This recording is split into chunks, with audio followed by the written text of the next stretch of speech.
तो दोस्तों, क्योंकि रिश्तों के भी रूप बदलते हैं कि आज के एपिसोड की शुरुआत वहीं से होती है जहां वृंदा अटैची लेकर घर से बाहर निकलने लगती है। तभी हेमंत उसके सामने आकर खड़े हो जाता है और कहता है कि आखिर वो कहाँ जा रही है। वो उसके हाथ जोड़कर कहता है कि प्लीज इस घर को छोड़कर ना जाए। इस पर वृंदा भी हाथ जोड़ते हुए कहती है कि प्लीज उसे रोका ना जाए। फिर वो पूछती है कि आखिर वो यहाँ क्यों रुके, अब इस घर में उसके लिए क्या बचा है। उसके साथ इतना कुछ हो चुका है और ये सब हेमंत ने अपनी आंखों से देखा है। ऐसे में वो आखिर किसके लिए यहाँ पर रुके।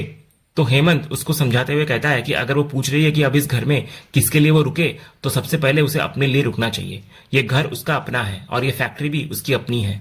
उसने और अंगद ने अपना खून पसीना एक करके इस पूरे बिजनेस एम्पायर को खड़ा किया है, इसलिए उसे ये सब छोड़कर नहीं जाना चाहिए। फिर हेमंत कहता है कि अगर एक पल के लिए वो फैक्ट्री और बिजनेस को भूल भी जाए, तब भी उसके अपने बच्चे हैं। क्या उनके प्रति उसकी कोई जिम्मेदारी नहीं है?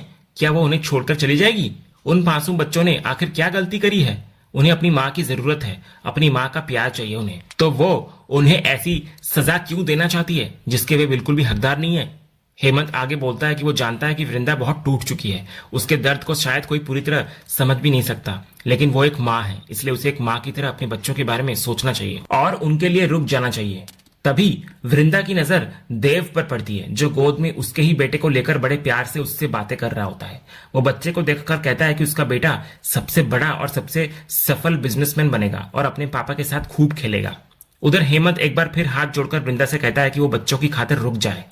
इसी बीच सलोनी देव के पास आकर बोलती है कि वो अभी बच्चे को सुलाकर आई थी और देव उसे फिर से उठा लाया, अब उसको सोने देना चाहिए। लेकिन देव हंसते हुए कहता है कि अगर वो अपने बेटे के साथ नहीं खेलेगा तो फिर कौन खेलेगा।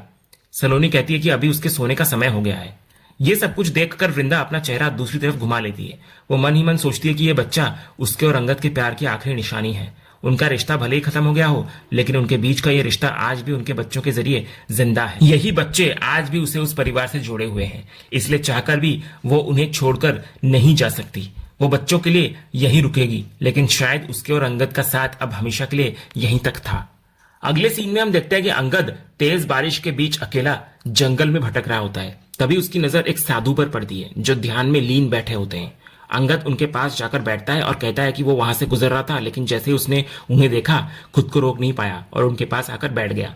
तो साधु आंखें खोलते हैं और कहते हैं कि दर्द का रिश्ता सीधे दर्द से होता है। एक इंसान के दिल का दर्द दूसरे के दिल तक पहुंच ही जाता है। तेरे दिल में भी कोई बहुत गहरा दर्द है जो तुझे यहां तक खींच लाया है। बता, तूने ऐसा क्या खो दिया है जो तेरी जिंदगी से भी ज्यादा कीमती थी।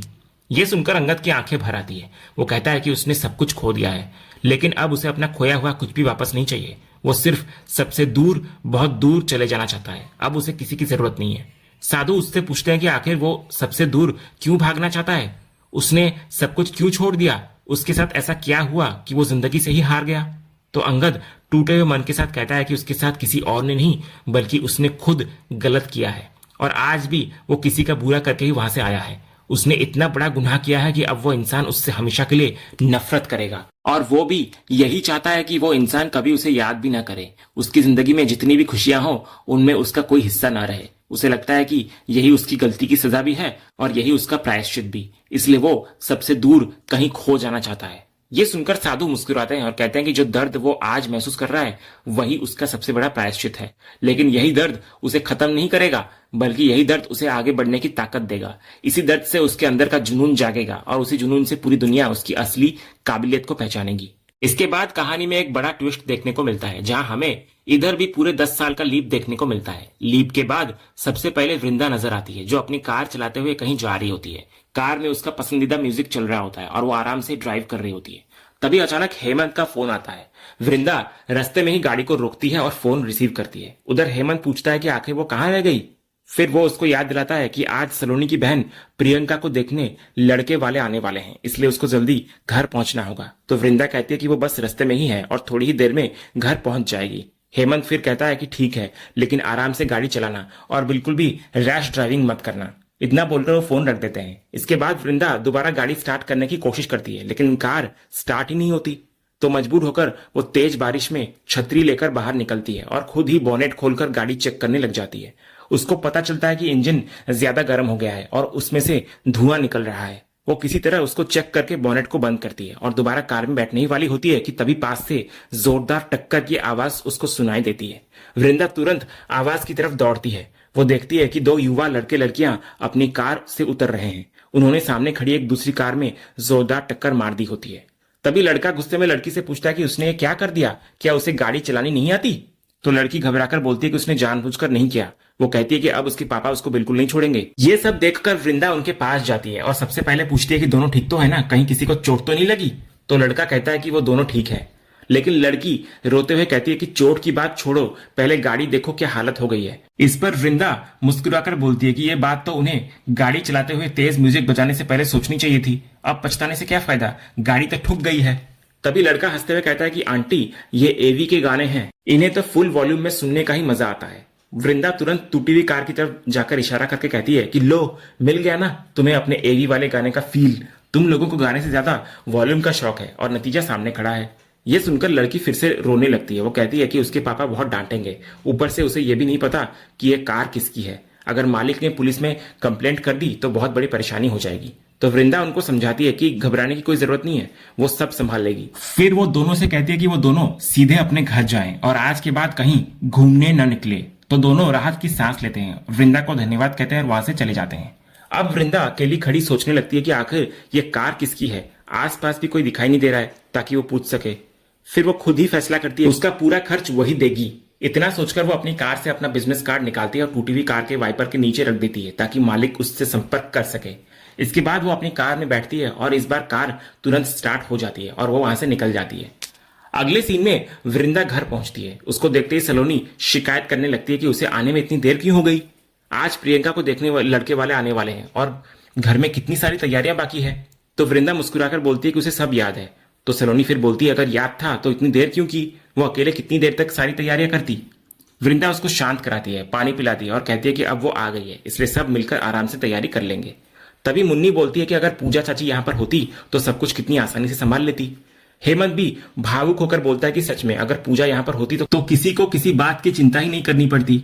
इस पर वृंदा मुस्कुराकर बोलती है कि चाची ने उन्हें सब कुछ सिखाया है, इसलिए अब वे सब मिलकर सब संभाल लेंगे। इसके बाद वृंदा हेमंत से पूछती है कि उसके दोस्त का बेटा आखिर कब तक आएगा।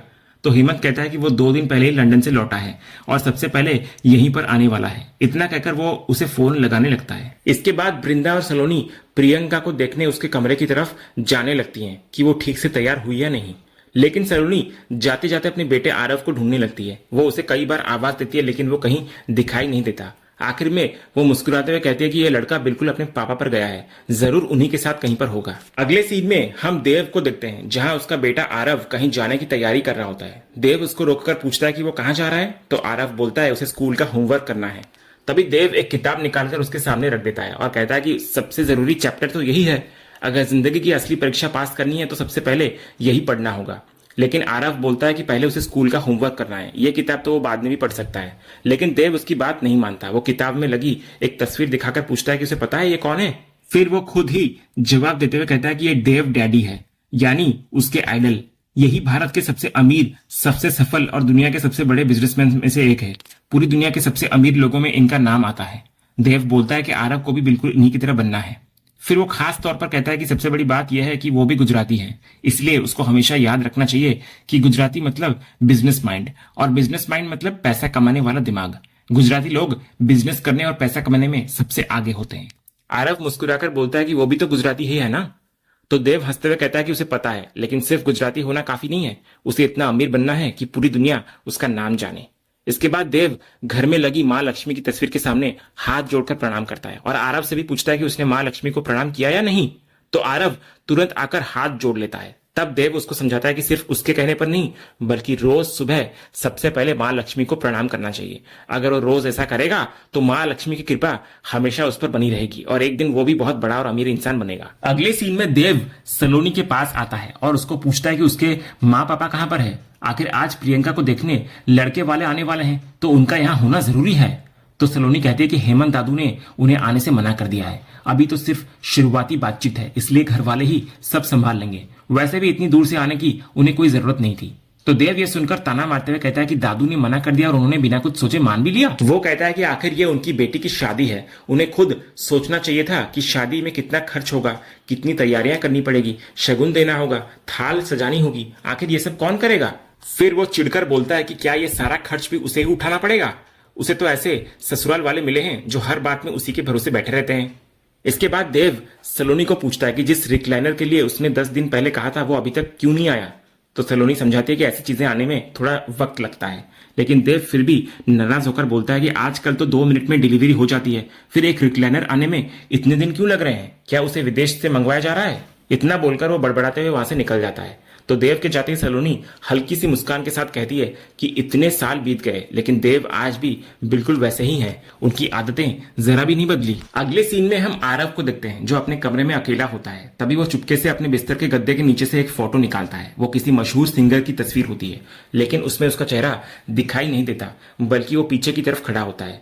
आरव उस फोटो को शीशे के सामने रखता है और खुद गिटार उठाकर उसी की तरह गाना गाने और परफॉर्म करने की कोशिश करने लगता है। वो पूरी तरह अपनी ही दुनिया में खोया हुआ होता है। तभी पीछे से वृंदा कमरे में आ जाती है। वो मुस्कुराते हुए पूछती है कि ये सब क्या चल रहा है। तो आरव थोड़ा घबराने लगता है और तुरंत गिटार नीचे रखकर कहता है कि कुछ नहीं, बस ऐसे ही। तो वृंदा भी ज्यादा कुछ पूछती नहीं, वो उसके लिए दूध का ग्लास लेकर आई हुई होती है। वो प्यार से उसको दूध देते हुए कहती है कि उसने सुना है कि वो ठीक से दूध नहीं पीता, लेकिन अगर उसको मजबूत बनना है तो दूध तो पीना ही पड़ेगा। इतने में वृंदा की नजर उस किताब पर पड़ती है जो देव ने आरव को दी थी। वो किताब उठाकर पूछती है ये क्या है। तो आरव कहता है कि ये देव डैडी है। पापा ने कहा था कि गुजराती लोग सबसे ज्यादा अमीर होते हैं, इसलिए उसे भी बहुत पैसे कमाने हैं, बड़ा बिजनेस करना है और रोज माँ लक्ष्मी की पूजा करनी है। फिर वो हंसते हुए कहता है कि उसे तो बस बहुत टेंशन हो रही है और समझ नहीं आ रहा कि वो क्या करे। ये सुनकर वृंदा मुस्कुराते हुए पूछती है कि लेकिन उसे तो कुछ और बनना था ना। तो आरव तुरंत गिटार हाथ में लेकर कहता है कि उसे बिजनेस बिल्कुल अच्छा नहीं लगता, उसे तो सिर्फ गाना गाना पसंद है। उसका सपना है कि वो एवी जैसा बड़ा सिंगर बने। तो वृंदा पहले उसे पूरा दूध खत्म करने के लिए कहती है। जब आरव दूध पीने लगता है तब वो उसको समझाती है कि उसके पापा गलत नहीं बोल रहे। वो कहती है कि गुजराती लोग सच में बिजनेस बहुत अच्छा करते हैं और खूब पैसा भी कमाते हैं, लेकिन उनकी सबसे बड़ी पहचान सिर्फ पैसा नहीं होती।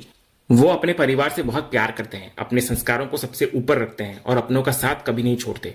फिर वृंदा बोलती है कि ऐसा बिल्कुल नहीं है कि गुजराती सिर्फ बिजनेस में ही आगे होते हैं। बहुत से बड़े कलाकार भी गुजराती हैं, जैसे कि फाल्गुनी पाठक जैसी मशहूर सिंगर हो या दूसरे कोई कलाकार, उन्होंने भी पूरी दुनिया में नाम कमाया है। इसलिए अगर किसी का सपना संगीत में है तो उसे उसी रास्ते पर मेहनत करनी चाहिए।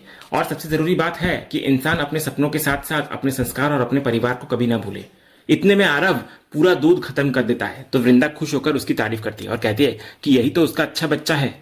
तभी आरव दौड़कर वृंदा की गोद में बैठ जाता है और प्यार से कहता है कि उसे अपनी मासी से बहुत प्यार है, उसे उनसे बात करना बहुत अच्छा लगता है और वो उनकी हर बात मान लेता है। फिर वो बड़े ही मासूमियत से पूछता है कि वैसे तो वो उसके पापा की चाची है, लेकिन फिर भी इतनी यंग कैसे है। तो आरव की बात सुनकर वृंदा हंस पड़ती है। वो प्यार से बोलती है कि उसको हमेशा मासी ही कहना चाहिए, क्योंकि उसकी मम्मी ने भी यही सिखाया है। तो आरव कहता है कि हाँ, क्योंकि मम्मा आपको और मुन्नी मासी को बहन मानती है ना, इसीलिए। वृंदा बोलती है इसलिए मासी एकदम माँ जैसी। इतना बोलकर वो आरव के बालों पर हाथ फेर लेती है। तो आरव दूर हटकर बोलता है कि मेरे बालों को टच मत करो प्लीज। ये सब देखकर वृंदा सोचती है कि तुम्हारी ये आदत तो तुम्हारे पापा पर गई है, वो भी ऐसा ही कहा करता था। और इसी सीन के साथ आज का यह एपिसोड यहीं पर खत्म होता है। तो दोस्तों, आपको आज के एपिसोड का अपडेट कैसा लगा, अपनी राय हमें कमेंट बॉक्स में जरूर बताएं। अगर आपको आज का ये वीडियो पसंद आया तो वीडियो को लाइक और शेयर जरूर करें। और ऐसे ही लेटेस्ट एपिसोड के अपडेट्स जानने के लिए हमारे इस चैनल को सब्सक्राइब करना ना भूलें और बेल आइकन को भी जरूर दबाएं। हम मिलते हैं अगले एपिसोड के अपडेट के साथ, तब तक के लिए धन्यवाद।